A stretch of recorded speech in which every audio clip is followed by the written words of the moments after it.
Bismillahirrahmanirrahim. Assalamualaikum warahmatullahi wabarakatuh.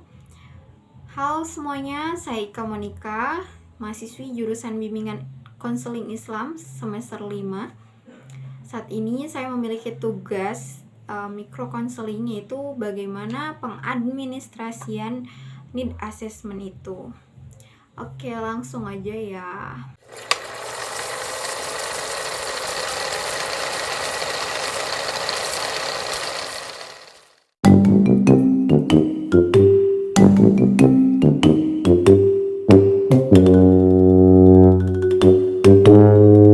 Bismillahirrahmanirrahim. Assalamualaikum warahmatullahi wabarakatuh.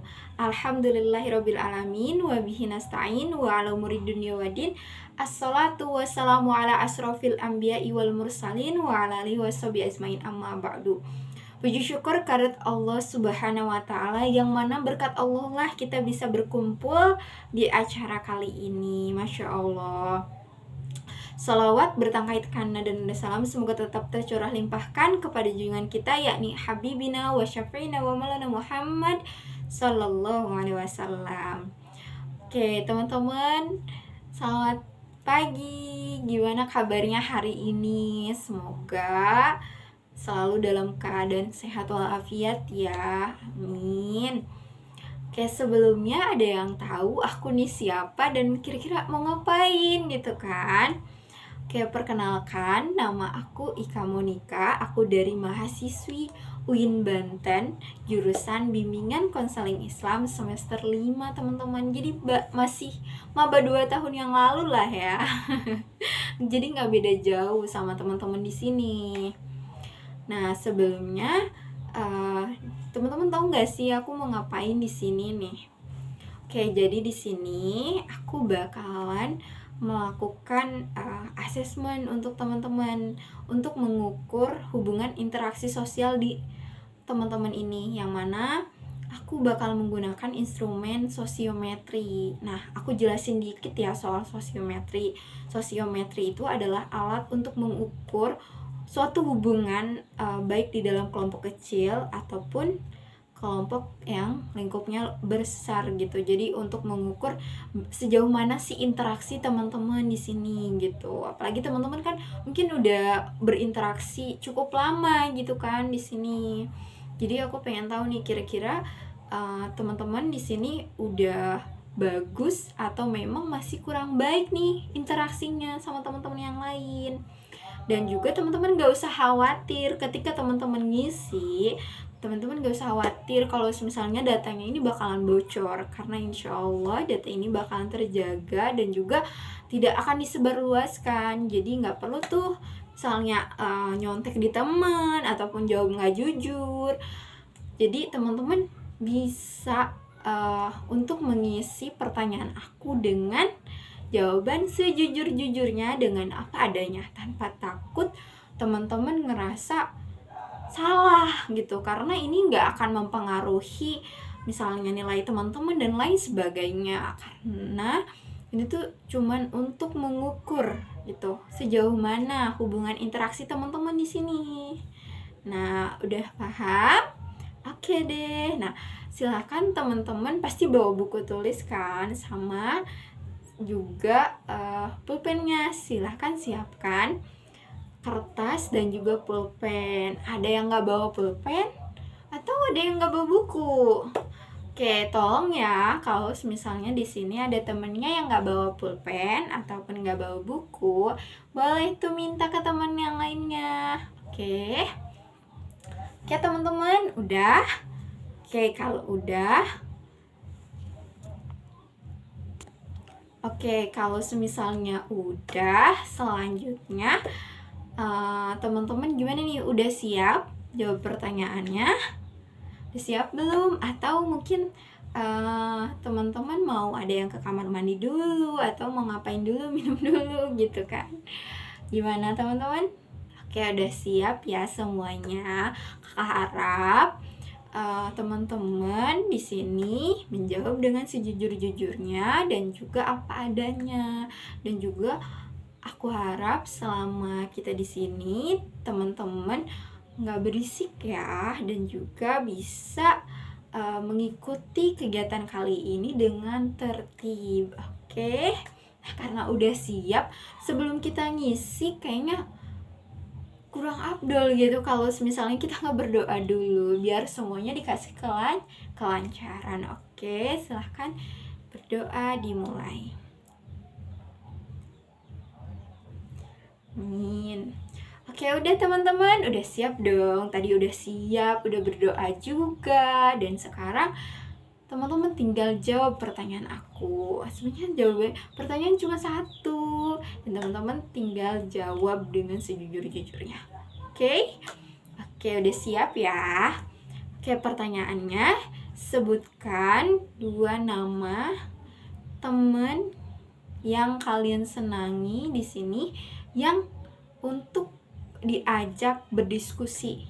Jadi sebutin 2 aja ya. Temen yang teman-teman tuh senang gitu untuk berdiskusi sama dia gitu. Oke, ngerti? Oke, silahkan diisi teman-teman.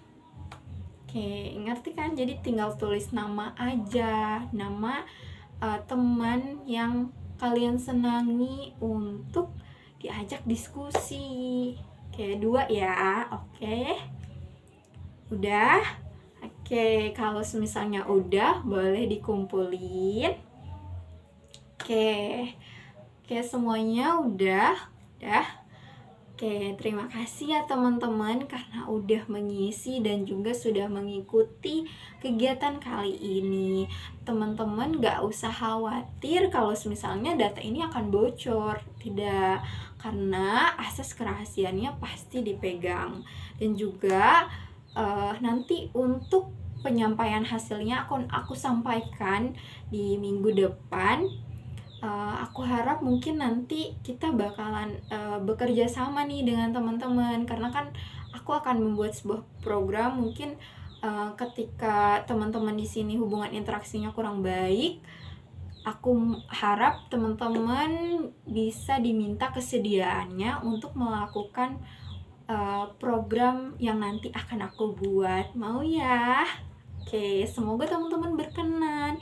Dan juga kalau misalnya untuk penyampaian hasil itu jangan merasa berkecil hati gitu kalau misalnya hasilnya seperti apa gitu, karena memang di sini jangan sampai teman-teman ngerasa gimana-gimana, karena ini tuh cuman sekedar untuk teman-teman diukur nih udah sejauh mana. Dan semoga aja harapannya ketika sudah ada ukuran seperti ini, ketika teman-teman interaksinya makin baik lagi di sini gitu teman-teman. Terima kasih ya. Oke, sebelum kita tutup acara ini, marilah kita sama-sama mengucapkan lafaz Alhamdulillahirabbil alamin. Terima kasih banyak ya teman-teman. Makasih banyak loh udah mau berpartisipasi dan juga bisa diajak bekerja sama dengan baik. Terima kasih ya. Sampai ketemu di lain waktu. Assalamualaikum warahmatullahi wabarakatuh.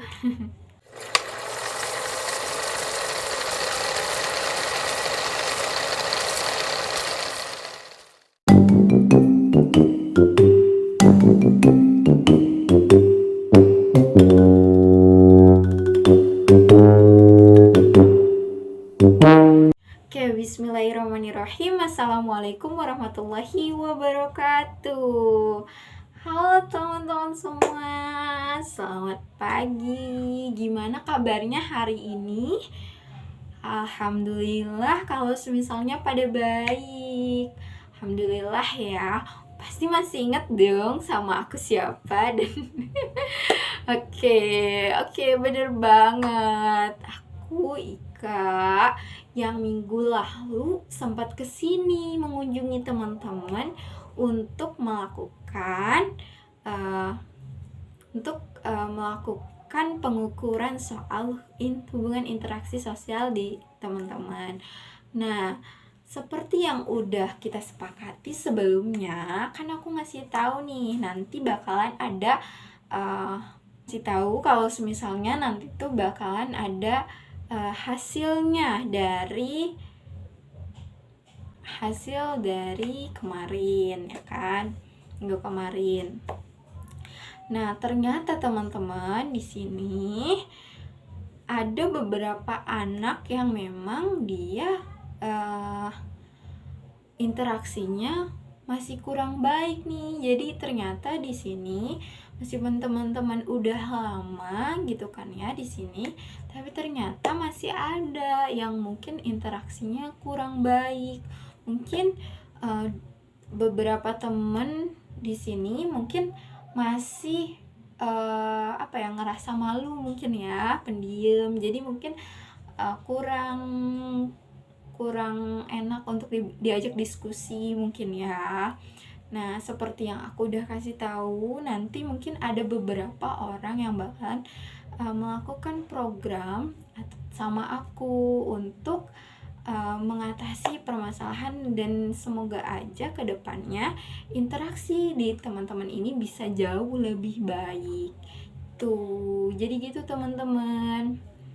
Oke, kita bakalan ngobrolin lagi soal program nanti yang bakalan aku jalankan bersama teman-teman, dan semoga aja teman-teman berkenan untuk dilibatkan, dan juga semoga saja ini tuh bisa menjadi sebuah hal yang dijadikan sebuah hal yang memang untuk membantu hubungan interaksi di antara teman-teman ini jauh lebih baik. Gitu teman-teman.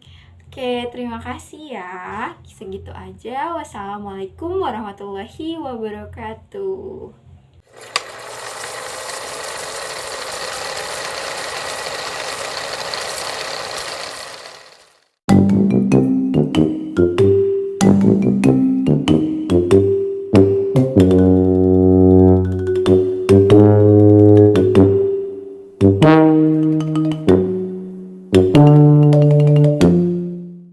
Dan inilah hasil olah data sosiometri.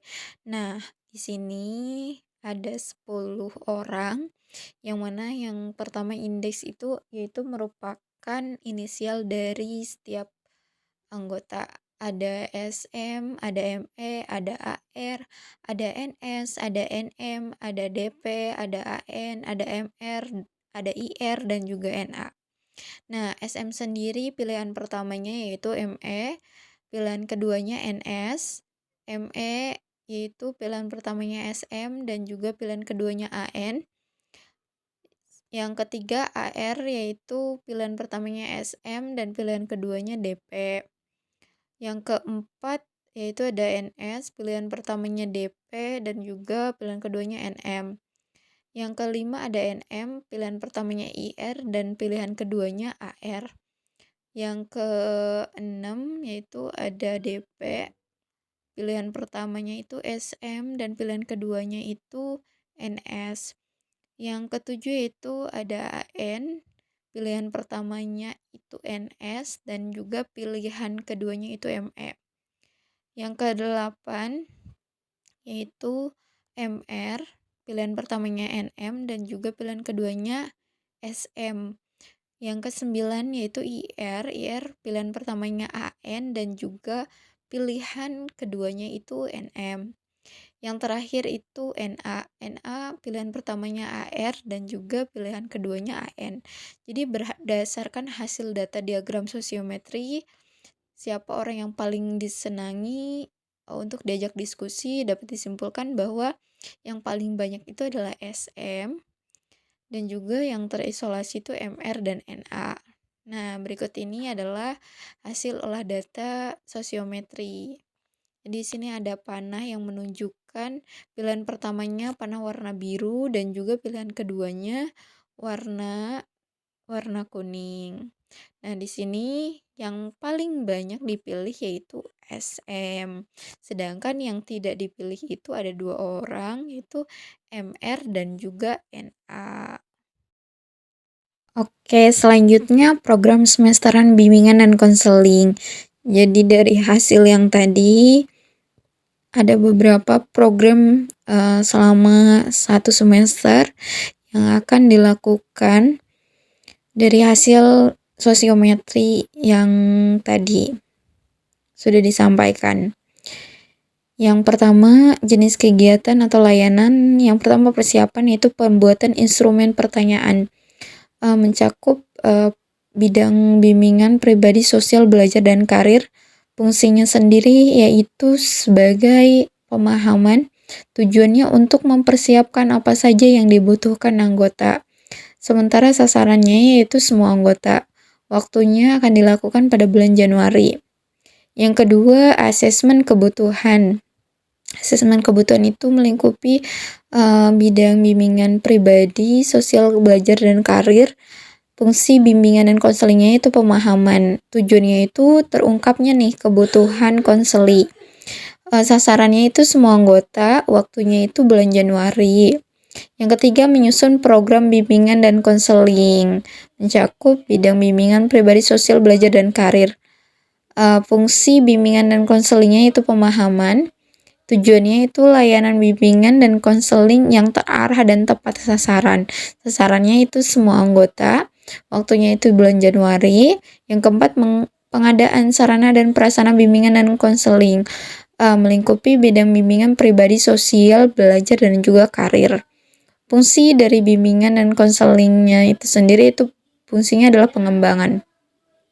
Tujuannya pengadaan sarana untuk menunjang bimbingan dan konseling. Sasarannya itu semua anggota.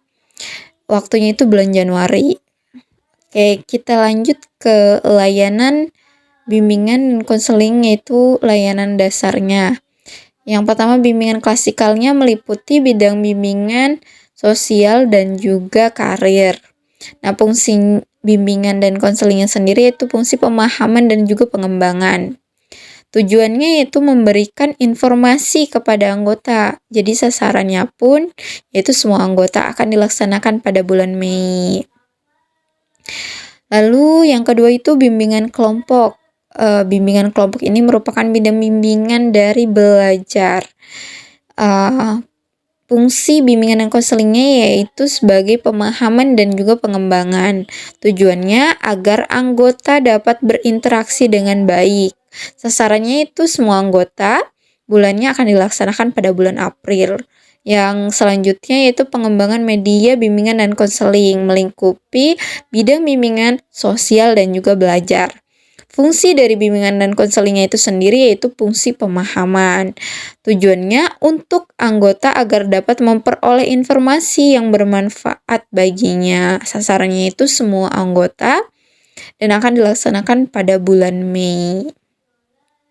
Selanjutnya yaitu layanan responsif. Yang pertama yaitu konseling individual, meliputi bidang bimbingan pribadi. Adapun fungsinya yaitu sebagai pengentasan. Tujuannya itu terbantunya konseli untuk menyelesaikan masalahnya. Karena di sini ada 2 orang yang mungkin dia kurang baik komunikasinya, maka sasarannya itu ada 2, yaitu MR dan juga NA. Akan dilaksanakan pada bulan Februari. Selanjutnya yaitu konseling kelompok. Konseling kelompok ini merupakan bidang bimbingan belajar. Fungsinya itu pengentasan. Tujuannya terbantunya konseli untuk menyelesaikan masalah yang dialaminya.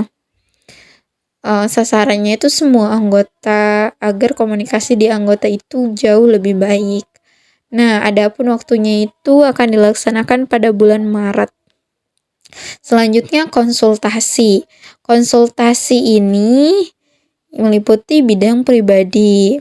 Fungsi bimbingan dan konselingnya sendiri itu pemahaman dan pengembangan. Tujuannya terbantunya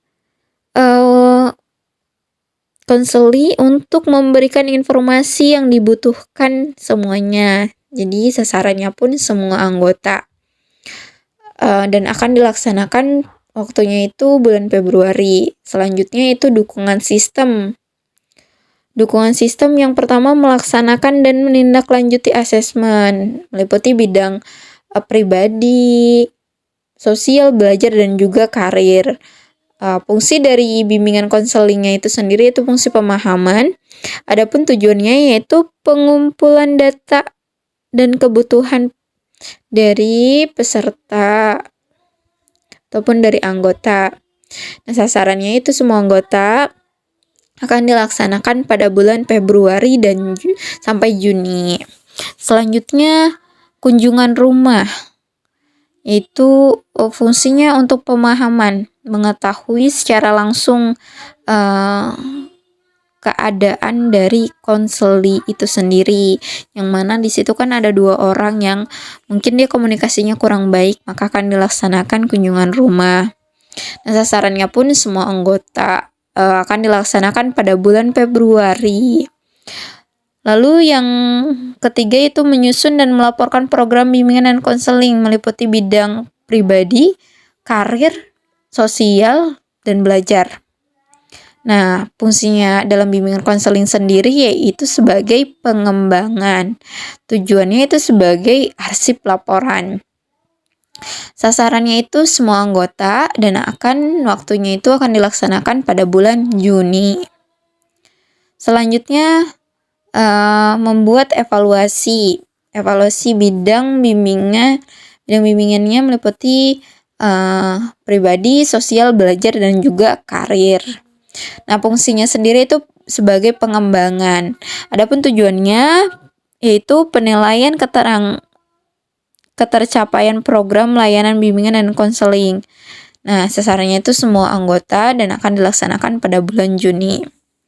Yang terakhir yaitu melaksanakan administrasi dan mekanisme bimbingan dan konseling, meliputi bidang bimbingan pribadi, sosial, belajar, dan juga karir. Fungsinya itu pengembangan. Adapun tujuannya itu bukti fisik pelaksanaan layanan bimbingan dan konseling. Sasarannya itu semua anggota dan akan dilaksanakan dari bulan Januari sampai bulan Juni. Nah, itulah dia tadi teman-teman terkait dengan pengadministrasian need assessment.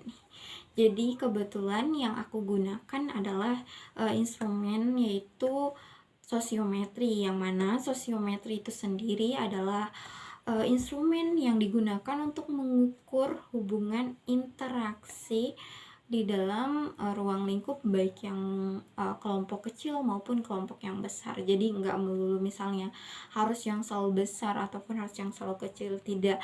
Tapi sosiometri ini digunakan untuk kelompok ataupun beberapa orang yang memang sudah lama berinteraksinya. Jadi mungkin bisa digunakan misalnya di sekolah yang mungkin sudah bertahun-tahun gitu kan, dengan teman kelasnya sudah sering berinteraksi, dan juga mungkin bisa di lapas dan lain sebagainya. Jadi sosiometri ini alat ataupun yang digunakan untuk mengukur sejauh mana sih interaksi yang dibangun di dalam suatu kelompok itu sendiri. Nah, tadi kan udah dijelasin kayak misalnya dari awal nih bagaimana ketika mengambil data kan ya, terus setelah itu mengolah data dan juga menyampaikan hasil dari apa yang sudah didapat dari data-data tersebut. Nah, setelah penyampaian hasil itu kemudian dibentuklah yang namanya program-program. Jadi programnya itu sebenarnya ada program tahunan dan juga yang tadi aku ambil adalah program semesteran. Jadi semesteran itu kan satu semester itu kan ada 6 bulan ya kan. Jadi di situ ada beberapa program yang memang akan dijalankan, baik yang pertama tuh bagaimana persiapannya dan juga kayak layanan-layanan yang digunakan untuk membantu ataupun menyelesaikan permasalahan yang terjadi di kelompok tersebut. Misalnya dari data yang aku dapatkan ternyata ada 2 orang yang memang dia tuh kurang interaksinya, maka bisa dilakukan yang namanya konseling individual. Jadi gak semua anggota itu di konseling individual. Dan selain melakukan konseling individual itu kan gunanya untuk supaya 2 orang ini itu bisa berinteraksi dengan temannya gitu. Jadi itu membantu menyelesaikan permasalahan yang dialami 2 anggota tersebut. Nah, lanjut ada yang namanya bimbingan kelompok, yang mana itu tuh sebagai upaya gitu orang-orang di sana kan udah ada yang maksudnya interaksinya sudah bagus. Maka dengan adanya bimbingan kelompok ini diharapkan nanti para anggota itu bisa gitu untuk lebih baik ataupun membawa temennya untuk lebih bisa berinteraksi dengan baik juga. Jadi kayak sebagai pendekatan juga sih gitu, sebagai pendekatan juga.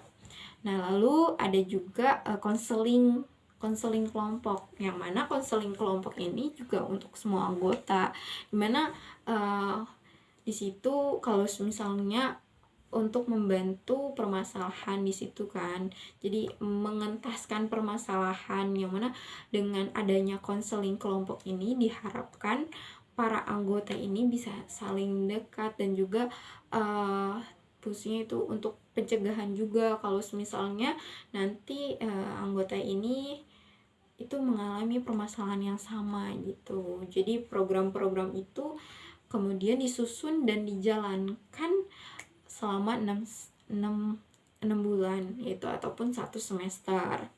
Jadi begitulah kurang lebih bagaimana pengadministrasian need assessment. Jadi pengadministrasian assessment kali ini aku menggunakan sosiometri. Tadi udah aku jelasin. Jadi itu dia teman-teman stepnya, bagaimana teman-teman melakukan yang namanya pengambilan data, ya kan. Terus juga yang kedua adalah bagaimana mengolah data dan juga menyampaikan hasil gitu. Untuk selanjutnya membuat program.